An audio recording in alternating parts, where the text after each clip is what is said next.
the last 3 games, you've had a third period rally to varying degrees of success. Does that frustrate you that there wasn't more production earlier in the game, or is that a bit of inspiration to be like, it's there, we just got to get to it earlier?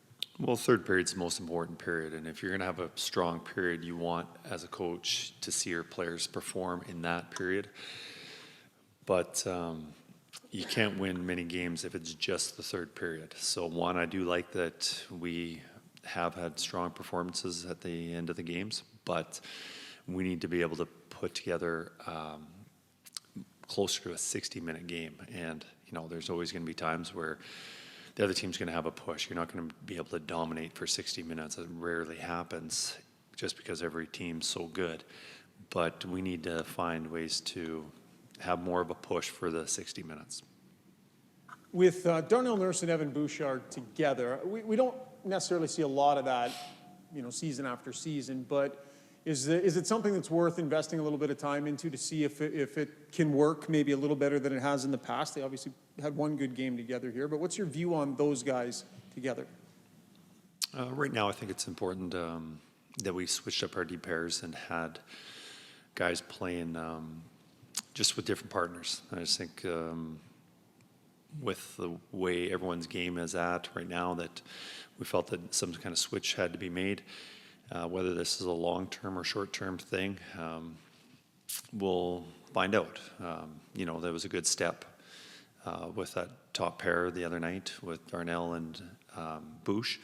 If they can continue to play like that and get better and become a dominant pair, then maybe we keep them together. But I don't think it's something that we are saying this is the way it's going to be. I know a coach would love to finish the game with the same lines he starts in, right? That obviously things have gone well and such. What's the balance in your mind between, you have an idea, you want to go with it, but you're 15, 20, 25, 30 minutes into a game and the results aren't necessarily there. If you see earlier results, it must make it way easier to hold. Yeah, absolutely. I think,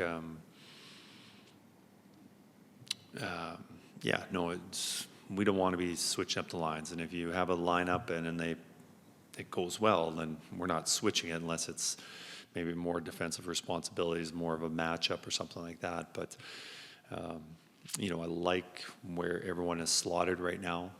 And maybe there'll be a little bit of a change, but I think we've identified who are the guys who are in their chairs right now. I think it's a good spot. And,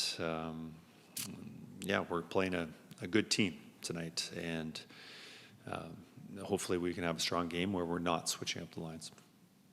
Kris, you've had a few games. What's been your impressions of Roslovic? I've been very impressed with Jack.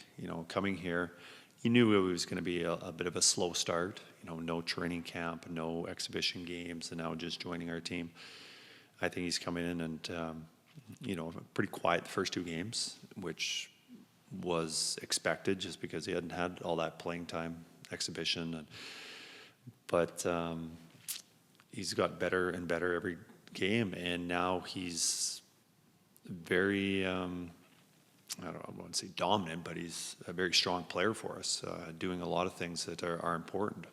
We saw him score that goal the other night, which is what we want, 5-on-5 scoring, him being able to chip in.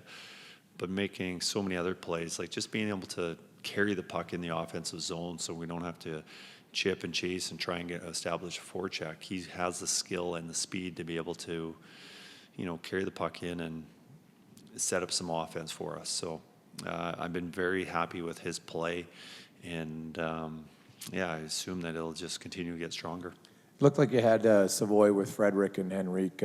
Frederic probably played his best game of the year in Vancouver, very engaged, 8 hits, physical, won lots of battles. How do you feel that Savoy can complement those two? Well, a couple things. One, talk about Freddie is, last game was his best. He was moving his feet. He was able to make some plays, especially in the offensive zone below the goal line. He's a big, strong guy who should be able to protect the puck to make the next play. And in Vancouver, he was able to do that. And it all starts with him moving his feet. And then we also need some physicality out of him. And the other night in Vancouver, he had a lot of hits. And, I like that game. I like that. That's what we expect from him. As for Savvy, I think overall he's had a pretty good start to the year. I know the points and the goals haven't showed up, but overall, I've liked it. I've liked his game, and I think his best game of the year was in Ottawa, which happened to be, I believe, the only time he's played left wing. So tonight we have him there, and it just adds a little more speed. We need that line to be play with a little bit of an edge, some tenacity. I think he'll give us some speed and a little bit of that. And just looking at the morning skate, is there a chance Regula's going to play tonight? He'll go 7 No, defense? he's not going to play tonight. Just one more on the line changes.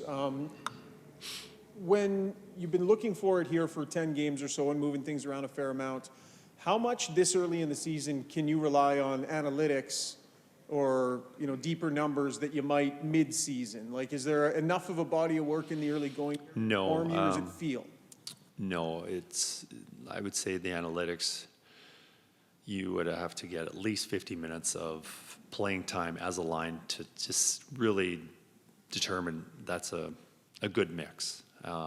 Right now, it's such a short period of time. One event's really going to skew the expected goals for or against. So right now, I think it's too early to say, oh, these three have been playing together. It's been good. I think, you need to have a bigger body of a sample size.